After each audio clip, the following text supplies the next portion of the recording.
पर अच्छाई की जीत, यह हम सभी लोग बचपन से सुनते और देखते आए हैं। घर पर माता पिता और स्कूलों में गुरुजन सभी लोग बस यही शिक्षा देते हैं कि अपनी जिंदगी को आदर्शों और अच्छाइयों के साथ जीना चाहिए और सभी किस्म की बुराइयों से दूर रहना चाहिए, क्योंकि अच्छाई हमें उन्नति के मार्ग पर और बुराई हमें विनाश यानी बर्बादी की तरफ ले जाती है। यह सब सच था और देखने सुनने में भी बहुत सुंदर था, लेकिन मुझे आप लोगों को यह बताते हुए बहुत ही दुख और तकलीफ हो रही है कि बदलते समय के साथ साथ इसके एकदम विपरीत होना शुरू हो गया है, यानी अब अच्छाई पर बुराई की जीत शुरू हो गई है। शायद अच्छाई की उम्र छोटी थी, इसलिए वक्त के मजबूत थपेड़ों ने उसे खोखला कर दिया है और इसके विपरीत बुराई हर किस्म के पापों का विष यानी जहर पीकर बहुत ही ताकतवर और मजबूत हो गई है। इसीलिए बुराई आंख झपकते ही अच्छाई को धूल चटा देती है। बाकी दुनिया का तो मुझे पता नहीं, लेकिन हमारे देश भारत में बुराई की जड़ें इतनी मजबूत हो चुकी हैं कि वह अच्छाई को कहीं भी टिकने नहीं देती। इस बदले हुए घटनाक्रम में सबसे बड़ा योगदान मोदी जी की नीतियों का है। भाजपा ऐसी मजबूत बुराई का दामन थाम कर दिन दोगुनी और रात चौगुनी तरक्की करते जा रही है और कांग्रेस समेत पूरा विपक्ष अच्छाई का सहारा लेने के बावजूद खात्मे की ओर अग्रसर है।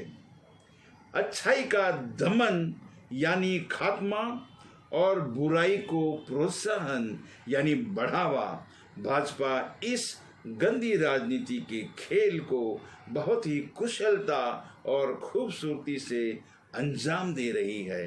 अब तो यह आलम है कि काले पीले धन और धंधे वाले अत्याचारी व बलात्कारी पापी यानी हर किस्म के बुरे लोगों का भाजपा में स्वागत है, क्योंकि भाजपा के पास बुराइयों और पापों की धुलाई के लिए एक ऐसी वॉशिंग मशीन है जिससे बुरे से बुरा इंसान भी धुलकर दूध की तरह सफेद हो जाता है, यानी हर बुराई से मुक्त हो जाता है। उनके ऊपर अदालतों में सालों से चल रहे संगीन से संगीन जुर्म भी मिनटों में रफा दफा कर दिए जाते हैं। दरअसल भाजपा के हाथ एक अलादीन का चिराग लग गया है जिसका नाम है पेगासस। यह एक जासूसी ऐप है जिसे भाजपा ने बहुत ही महंगे दामों में खरीदा है। इजराइल के इस अद्भुत और चमत्कारी ऐप के ऑपरेशन और मेंटेनेंस पर भी काफी मोटी रकम खर्च करनी पड़ती है।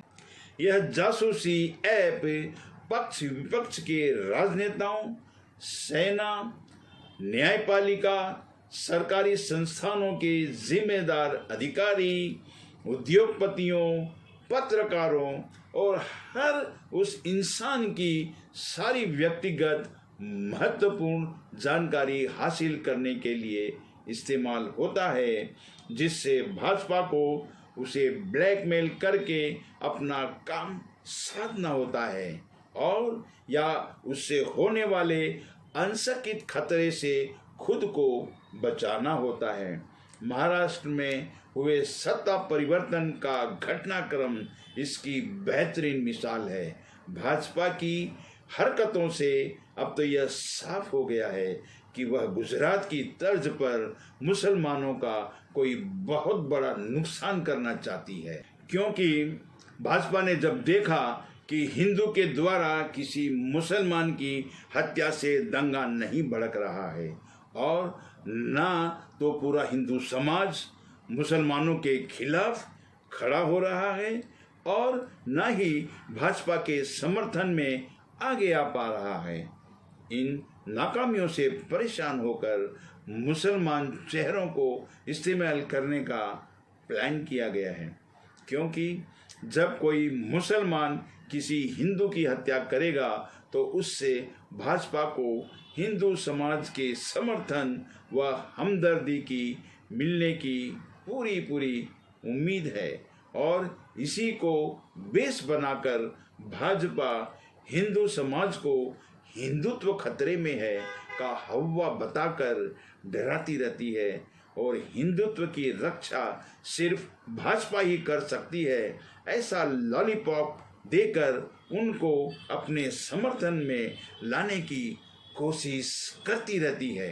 यह मैं ऐसा इसलिए कह रहा हूँ कि अभी हाल ही में लश्कर तैयबा के आतंकवादी तालिब हुसैन शाह अपने एक साथी के साथ अमरनाथ यात्रा पर बड़ा हमला करने की फिराक में था, जिससे काफ़ी जान माल का नुकसान हो सकता था और उसके बाद के घटनाक्रम को भाजपा आप लोगों को पता ही है कि कैसे भुनाने में लग जाती है, लेकिन स्थानीय ग्रामीण लोगों के द्वारा उनको शक में पकड़कर पुलिस को सौंप दिया गया।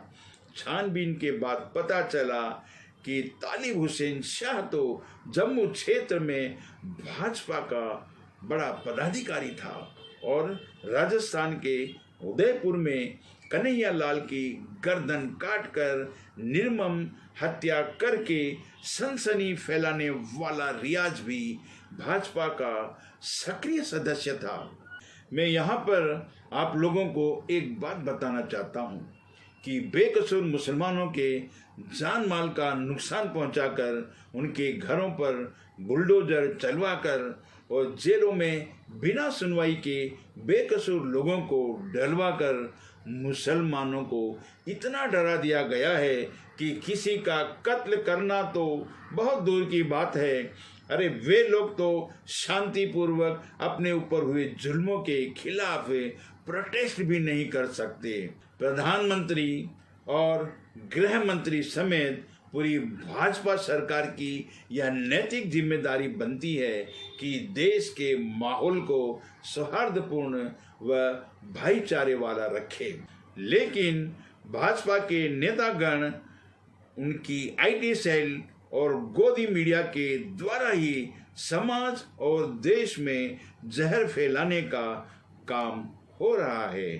किसी भी अप्रिय घटना के बाद माहौल को शांत करने की बजाय उसे गर्म हवा देने में सिर्फ यही लोग लगे रहते हैं।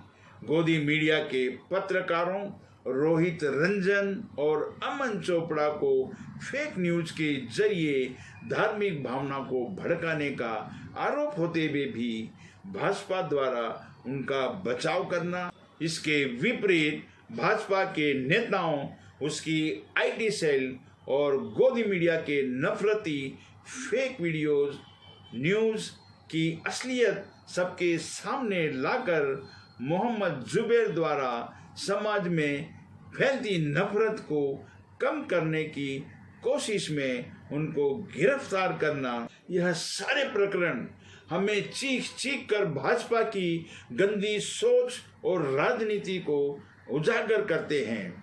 मोदी जी से मैं यह पूछना चाहता हूँ कि हिंदू राष्ट्र बनाने के लिए क्या मुस्लिमों के खिलाफ इतना जहरीला वातावरण बनाना और उनकी जान माल का नुकसान करना जरूरी है?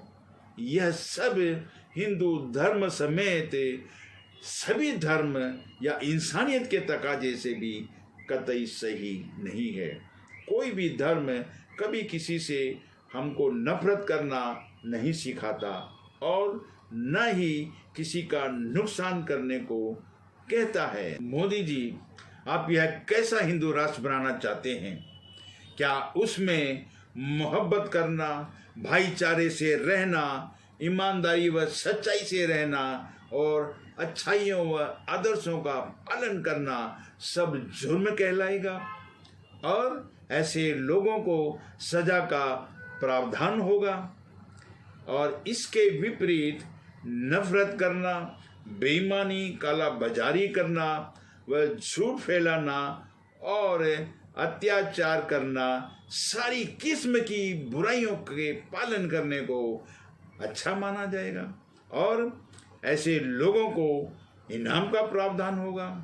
वैसे तो मोदी जी, मैं आपकी काबिलियत की तारीफ करता हूँ और सत सत प्रणाम भी करता हूँ कि कैसे आपने इतने बड़े देश जिसकी जनसंख्या करीब 130 करोड़ की है, सबको घुटनों पर लाकर खड़ा कर दिया।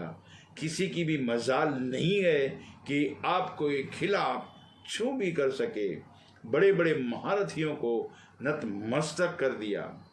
हाँ, अगर पेगासस के जरिए जिनको ब्लैकमेल किया गया उनमें से अगर आधे भी सच्चे और ईमानदार होते तो शायद आपके लिए यह टास्क थोड़ा मुश्किल होता। और सबसे बड़ा काम आपने जो किया है वह यह कि कुदरत के कानून के खिलाफ जाते हुए बुराई के द्वारा अच्छाई पर विजय प्राप्त की है। इसके लिए आपको सदियों तक याद रखा जाएगा। इसी के साथ मैं आप लोगों से विदा लेता हूँ। जो लोग मेरे चैनल पर नए हैं प्लीज़ सब्सक्राइब कर लें और बेल आइकन के बटन को भी दबा लें ताकि नए वीडियोस की नोटिफिकेशन आप लोगों को मिलती रहे। अगर किसी को मेरा यह वीडियो पसंद आया है तो प्लीज़ इसे लाइक करें, कमेंट और शेयर करना भी ना भूलें। जय हिंद।